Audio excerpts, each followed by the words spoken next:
Hey everybody, it's Alan, and I hope you are doing well. So, Mark Knopfler is one of my all time favorite guitar players, and though I have strived to try to play a little bit like him, I've never been able to fully adapt my guitar playing style to fully capture his technique. His sound, his tone, his feel, his soul come through the guitar almost like no other. He's a storyteller, and he's not just a storyteller with words, but he's a storyteller with sound too. Frankly, I'm so infatuated with his guitar playing that I did everything I could to try to recreate this particular guitar. Um, it's a Pensa Sur guitar that he got at Rudy's Music in New York. Rudy as in Rudy Pensa, and John Sur as in Sur Guitars. And so um, I remember first time seeing it back in like 1990, 1991, 92, somewhere in that time period, and thinking to myself, it's the most beautiful guitar I've ever seen.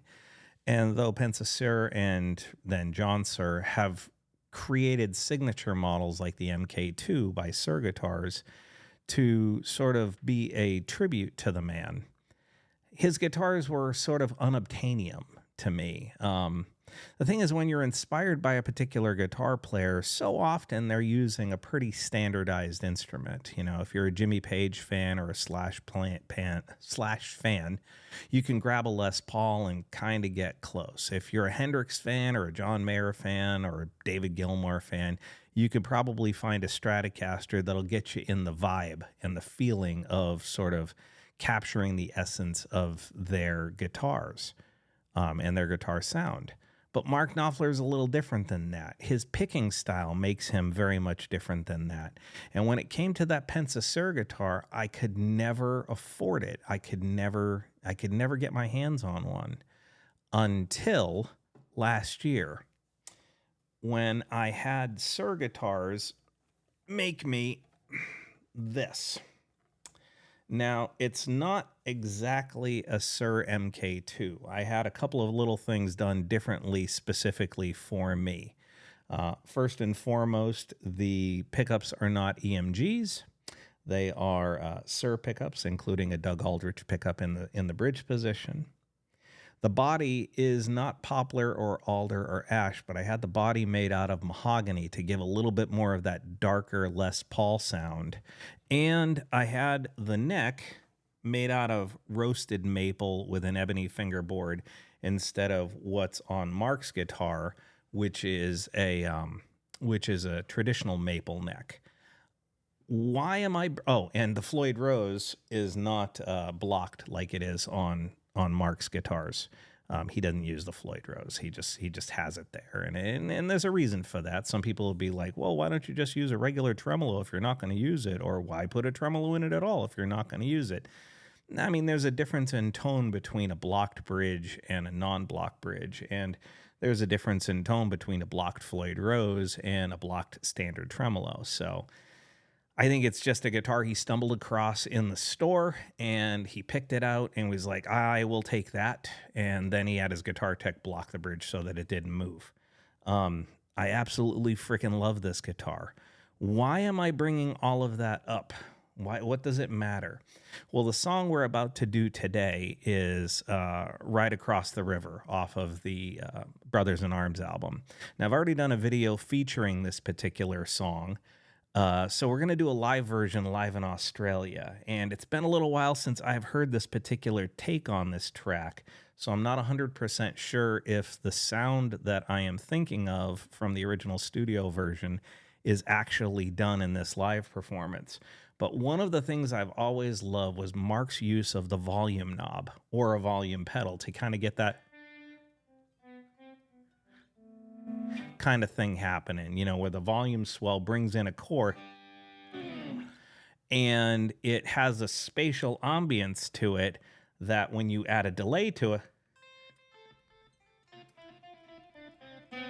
which people might be very familiar with from Van Halen songs, but there's a way that Mark used it that kind of created more of this almost slide crying kind of effect that I've just always been drawn to when it comes to Mark's playing style. And I just love the damn song. So without further ado and no more explanation, I know this pre-intro has been long, but without any further ado, here is a live performance in Australia of Ride Across the River.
Stop them as the day follow the night.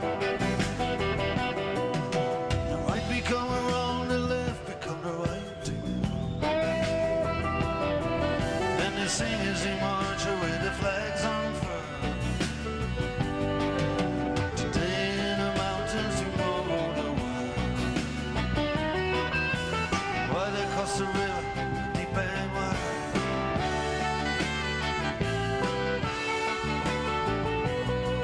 They ride across the river to the other side. Right across the river, deep and wide.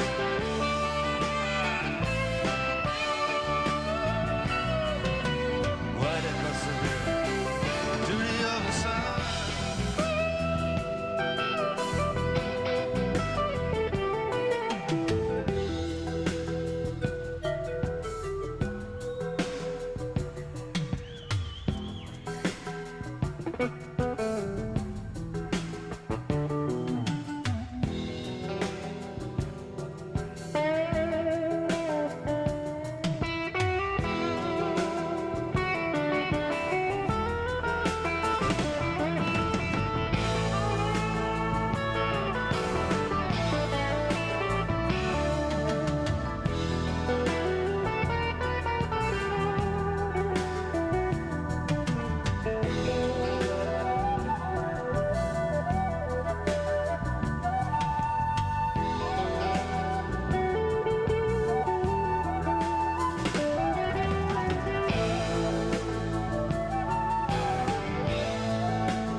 absolutely incredible.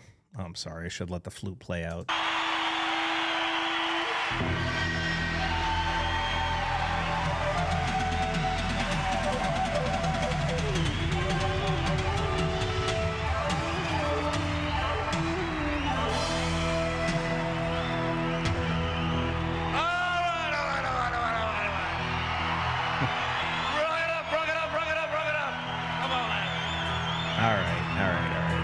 All right.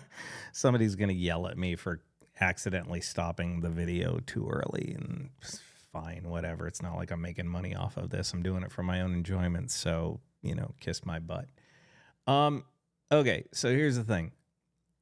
Mark Knopfler defines the term stylist when it comes to a guitar player. And there are quite a few instances in that video where you get real good close-ups on his picking hand and his unique picking technique, which then creates that unique guitar style that is kind of all his own. It's this sort of walk between Nashville Chet Atkins style picking, finger picking banjo style and sort of contemporary rock phrasing.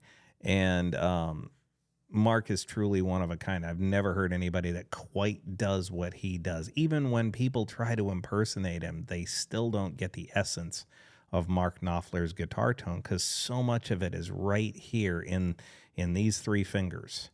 And it's just, he's special. He's special, and he's still special to this day. Go get his newest solo album. It's incredible. That's all I'm going to say. Feel free to leave a comment. We could talk about it further. Just know that I appreciate all of you, and I wish you well.